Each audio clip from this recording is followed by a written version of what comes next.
Steve Witkoff has officially announced Phase 2 of Trump's Gaza 20-point plan, and the stakes couldn't be higher. With the new technocratic government and the global board of peace led by Donald Trump, the map of the Middle East is changing overnight. Phase 2 officially launched on January 14, 2026. The shift represents a move from a temporary ceasefire toward permanent stability. The primary objective for this stage are the full demilitarization of the Gaza Strip and the commencement of the large-scale reconstruction. The strategy relies on a yellow line security perimeter. The Israel Defense Force are currently supposed to begin a phased withdrawal to that boundary, which will of course only happen if the Hamas disarm, while internal security is gradually handed over to a new international force. This transition is contingent, as mentioned, on the total disarmament of all unauthorized personnel and the return of the final deceased hostage remain Ran Gvili. The overarching authority for the entire mission is the Board of Peace, chaired by Donald Trump. This body is designed to provide strategic oversight and secure global funding. Beneath the main board, two specialized committees manage operations. The Founding Executive Board, this group handles global diplomacy and major capital mobilization. Key members include Secretary of State Marco Rubio, Special Envoy Steve Witkoff, Jared Kushner, former UK Prime Minister Tony Blair, and World Bank President Ajay Banga. The Gaza Executive Board is the second one. Acting as a regional liaison, this board includes Middle Eastern leaders such as Turkish Foreign Minister Hakan Fidan, who by the way is also slated as Erdogan's heir apparent and considered more radical and extreme than him, Egyptian intelligence chief Hassan Rashad, and UAE Minister Rim al-Hashimi. Nikolai Medvedev serves as a high representative for Gaza, acting as the primary link between the international board and the local administration. Day-to-day civilian life will be managed by the National Committee for Administration of Gaza, NCAG. This is a 15-member committee of Palestinian technocrats who are supposedly apolitical and have been vetted to ensure no active ties to militant groups, quote unquote. Vetted by whom? Not the IDF, I would like to inform you. Dr. Ali Shatas, a civil engineer and former Palestinian Authority deputy minister, leads the committee. The NCAG will be responsible for restoring public utilities, healthcare, and infrastructure. While the Palestinian Authority has expressed support for this committee, the NCAG operates under the direct supervision of the Board of Peace, rather than the traditional political factions in Ramallah or Gaza. To replace the IDF and maintain order, the International Stabilization Force, ISF, has been authorized. Its command, this force, will be led by U.S. Major General Jasper Jeffers, a special operations commander who previously worked on the Israel-Lebanon ceasefire. And there are approximately 25 countries that have expressed interest in the broader Board of Peace mission. Nations currently on the board or in active discussions for the Security and Stabilization mission include Egypt, the UAE, Italy, Hungary, Azerbaijan. Now, while the U.S. provides command and logistics, the bulk of the boots on the ground are expected to come from regional and international partners.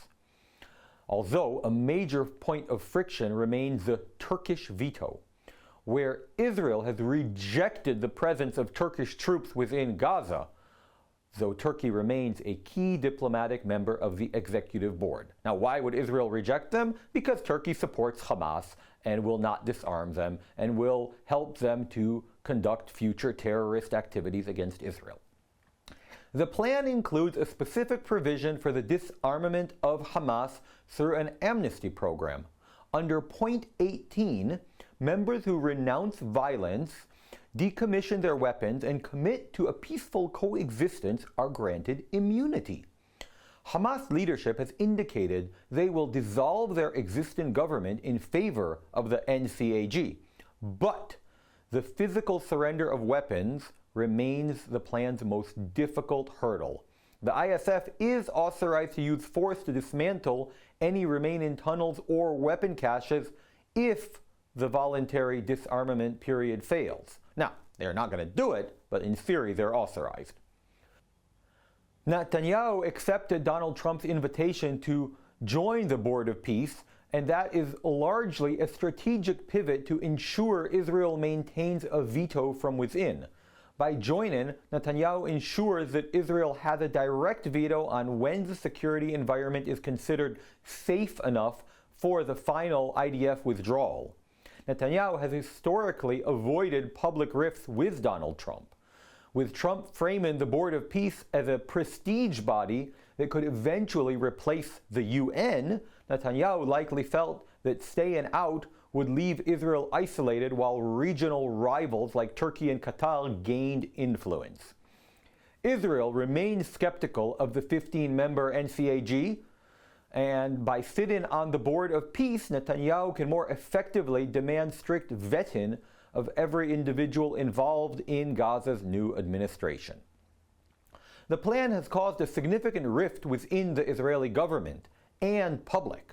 Finance Minister Bezalel Smotrich and National Security Minister Itamar Ben-Gvir are the most vocal critics. They argue that any international board, especially one including Turkey, Qatar, and so on, is a reward for terror. They have called for a full military government, the encouragement of voluntary immigration of Palestinians, and the establishment of new Israeli settlements in Gaza.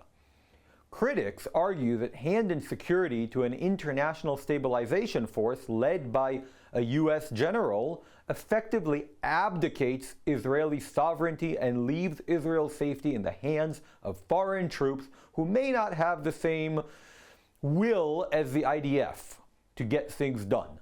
Many Israelis are furious that Turkey and Qatar, both of whom have supported Hamas politically or financially in the past, have been given seats on the Gaza Executive Board.